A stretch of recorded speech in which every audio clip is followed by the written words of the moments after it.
Hello everyone, the 316 here with another McFarlane Toys DC Direct Page Punchers review. This time I got two of the page punchers from the Ghosts of Krypton's wave, these being the Platinum Chases of the Earth 2 Superman, also known as Val-Zod, and Braniac on the right here. I decided to keep them in the box so that you could see what the box looks like, as I have not opened a page puncher's box like this. It's all plastic. I'm not a big fan of that. I do wish that there was some paper elements here. And it's not like a clam tray type of packaging. This is not resealable. So once it's open, it's open. You can't put it back in the box if you wanted to. So I do think that sucks quite a bit. But as you can see, here's Braniac Platinum in his box. He's got a crazy looking head sculpt. You can see the card back there and stand. And on the back is the comic book that it comes with cover.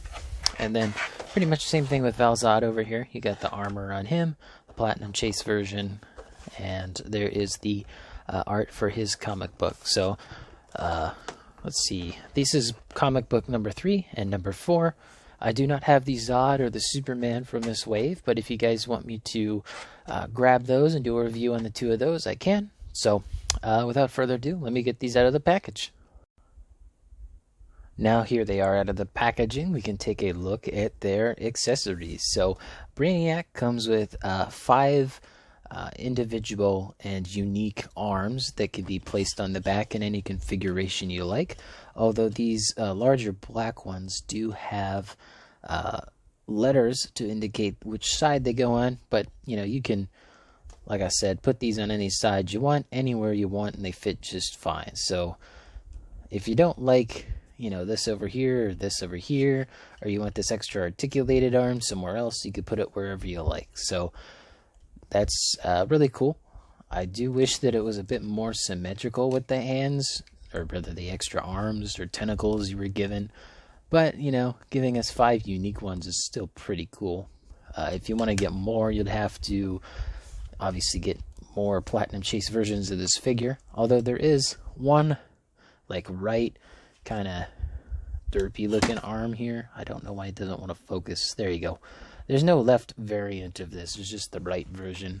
And again, you can put it in any of the holes on his back. I like to just put it there.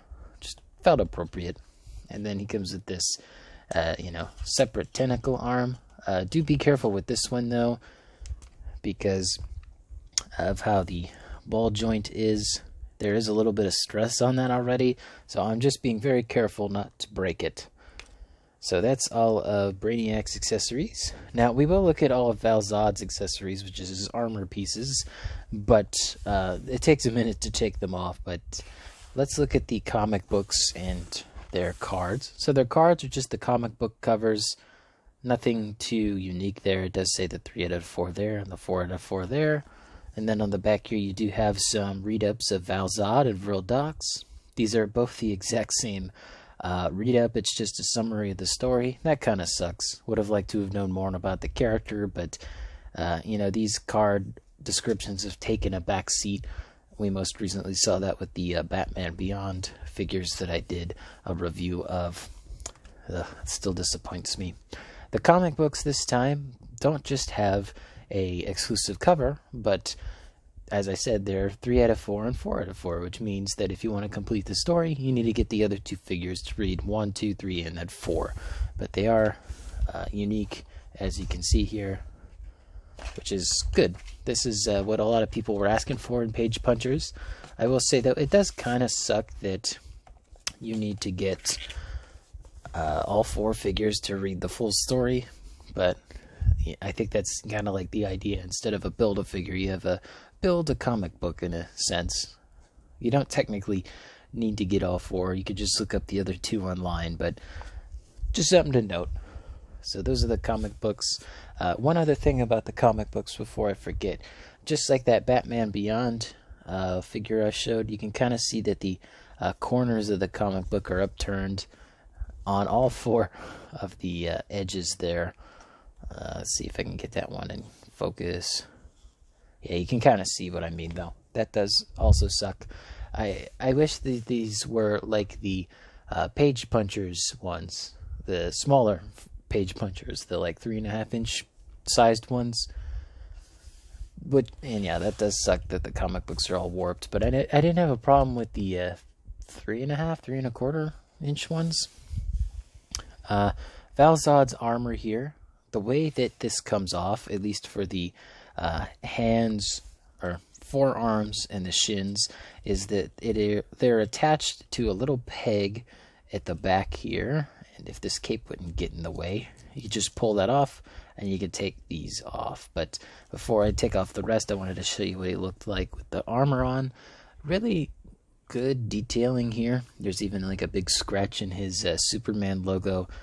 I really like the detailing here. There is some dry brushing, but it is mostly on these purple parts, which are a different plastic to the gunmetal colored ones. I do like that.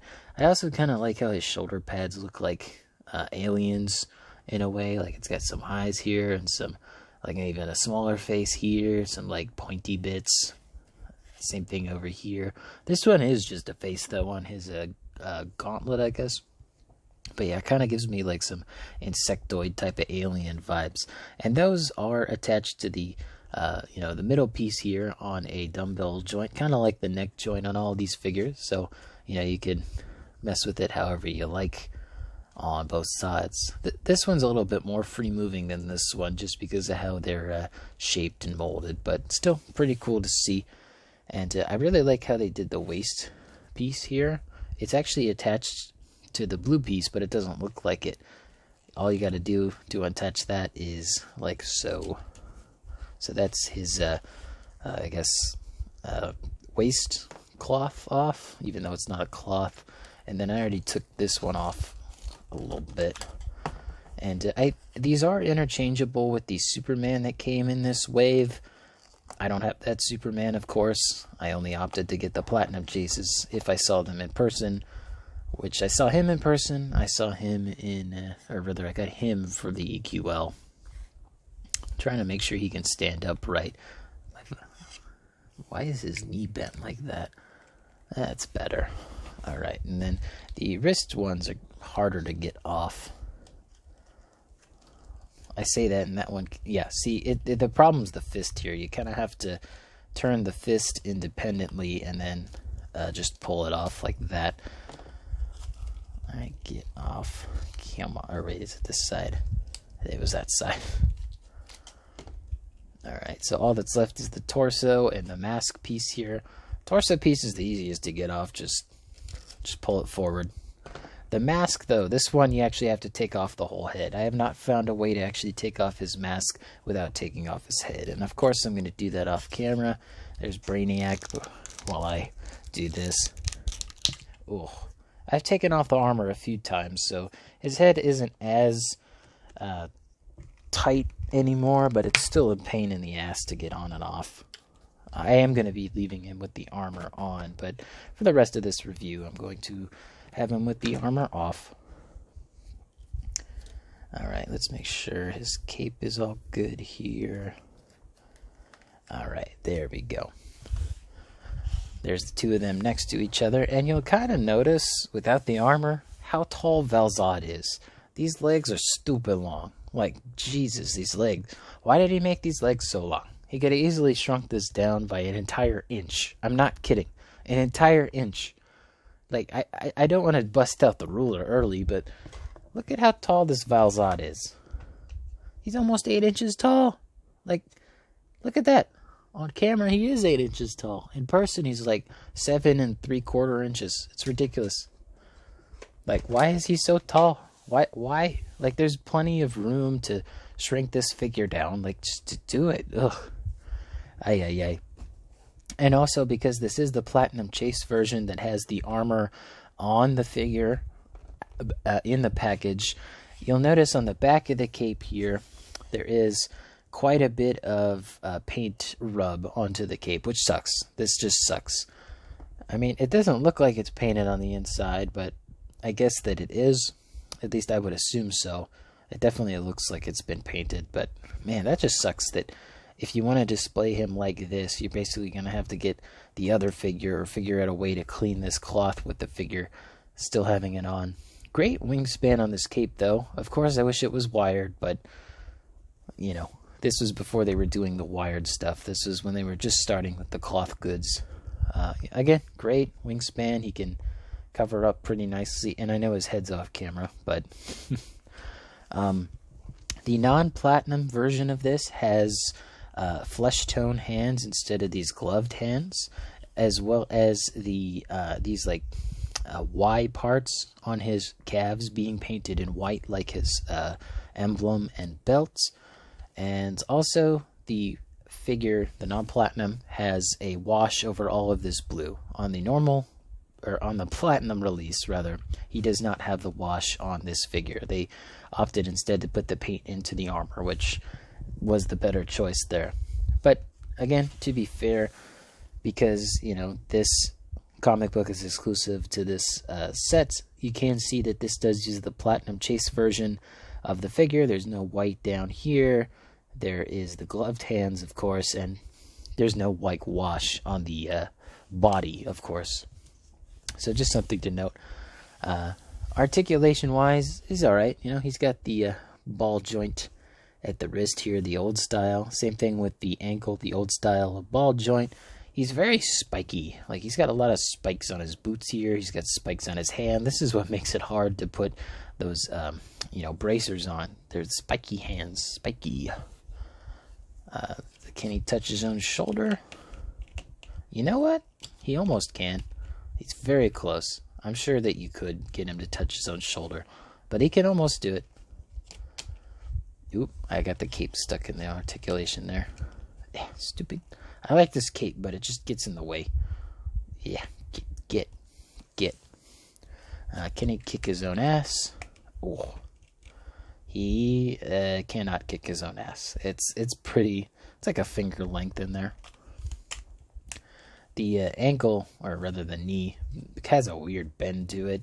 I would recommend, you know, notching the top one down before you notch the bottom one down, so that he could stand upright. Crunch-wise, a tiny amount of crunch, and a okay amount at the back. Yeah, that's Valzad Platinum. I like this figure. I'm still glad I got it, but I kind of wish I left him sealed. Braniac, on the other hand, though, I really like this figure. They did a fantastic job on this. I kind of want to get the regular release of these, like 2 of them. I know they're on sale at McFarlane, but the shipping kind of balances it out. But just love the look of that, and it would make great drones for this guy. So the regular release has a different head, and he's painted in all silver. This version is mostly black with gray joints, a painted torso with silver and purple, and then this excellently creepy head sculpt. I love this. This looks so good, and it does phosphoresce under a black light. Just look at this head sculpt. It's so creepy and weird and gross, and I love this. It just looks so good. They also painted his hand here with his skin color as well. I don't remember seeing a Braniac quite like this one, and it's just cool. I like this Braniac, although I'm still waiting for the purple torsoed one with the like 3 dots on his head, like a classic Braniac. I'm surprised they haven't done it in McFarlane scale yet. I also really like that this figure is asymmetrical. These arms are 2 different lengths. They do have the same like joint here in the elbow, and yes, he can touch his own shoulder easily. But all of these are on swivel joints. There's one up here. There's one down here, and here. I just really like this figure. The articulation's great. It's not something I was expecting. Also, if you look here, it almost looks like this piece has articulation on it. That is not a joint. This is all one molded piece, which sucks. But, you know, do you really need that articulation in the hook there? No, not really. Because, again, all of these are on swivels, so you can put it any way you like. Although, if you notice the dry brushing here, this is some of the best dry brushing I've seen. This looks so good. And then you turn it on the opposite side, and it's plain black plastic. It just, I wish they continued that, at least for this piece on the back. you know, they're cutting corners by not painting the backs of the figures, and that's no exception here. There's no paint on his back in any of these. He does have dry brushing on all of the pieces on the front here. You can see it there, up here. Not on this part, though. Probably too hard to paint. That's all I could think of. I don't see any paint on that, but really love the mold details on this figure. You know, just getting that dry brush up, getting your own dry brush in there, just would look great. And also, they dry brushed the bottom portion of that part. It's very strange. I don't know why they did it that way. But, ooh, that felt like it was going to come out. And again, as I said, these arms, you can switch them around however you like. You get the 2 different sized tentacles. You get the small hook hand. You get the hook hand with an added articulation joint. And then you get the small hand here. This one, no matter where I put it, likes to pop out. So I think I might just have it like this in the background. Kind of like that. And speaking of articulation, as I said, he could touch his own shoulder. He doesn't really have an ass to kick, so instead he can actually kick his mid-back, or lower back, rather. And again, I really love this figure, and I'm so glad that I was able to get it through the EQL. And I hope that Val-Zod goes up for anyone who wants him on the EQL. That's just McFarlane's way of getting out platinum figures for collectors. I lost the last 4. Cyborg Superman, Reverse Flash, Sportsmaster, and the Manhunter, which sucks. But, you know, I won this guy, and honestly, he's so unique and interesting looking. I'm glad I won this one of those 5. Anyway, scale-wise, I already showed you. He's 8 inches tall, Val-Zod, and Braniac here, depending on where you have the tentacle, also can be 8 inches tall or over 8 inches tall. Just at the top of the head, though, he's closer to 7 1/4 inches, or 1/16 inches. Sounds about right. Not going to do too many size comparisons here, but let's do the Superman family and related characters. So, Earth 2 Val-Zod Superman. That's what it said on the package, Earth 2 Superman. Here's the other Earth 2 Superman. And, like, I thought this figure was big, but goodness, look at how big this guy is. He's he's a damn head taller. It's ridiculous. Speaking of Earth 2 Supermans, technically also another Earth 2 Superman, at least I think so, is the Platinum Chase version of the first appearance Superman. Still love this figure. I love the blues and the reds. I don't think there's like one perfect Superman in this line, but this is, I think, my favorite on this body mold. I really hope they do a Kingdom Come Superman on this body. It would be so good. Just please, Kingdom Come. Superman-related friends. Here we got Supergirl. And we got the Collector's Edition Superboy, which I have yet to review. But yeah, my Super family and friends is really coming along. I like this Val-Zod. Of course, I am going to display him with the armor pieces. I don't know where I'm going to put him, but I'll find room. He's a really good figure. If you see either of these guys on the shelves, I absolutely recommend them. And even though I don't have the regular version of the Braniac figure, I would absolutely recommend that one too. That one is just so cool, and this one is as cool as well. If you can find the platinum in either of these, absolutely get them. They're great. I have no problems with them except the paint rub on the cape of Val-Zod. I also do feel he is a bit too tall. And he's just a giant figure. Like, one more size comparison. Here is Gorilla Grodd, the Platinum Chase. Let me put them side by side. At the top of Val-Zod's head, he is taller than Gorilla Grodd. It's ridiculous. Like, why did they make Val-Zod so tall? I know that he uses the same body as that Clark Kent Superman, but still, why? Like, I think my biggest problem in this line is scaling, and this is just, whew, God. Anyway, I hope you guys enjoyed the video. Let me know in the comments down below if you've got any of these Ghost of Krypton figures, or if you want me to review the Superman and General Zod. Don't forget to leave a like on that video, subscribe, and hit the bell. It all helps out the channel. And as always, peace.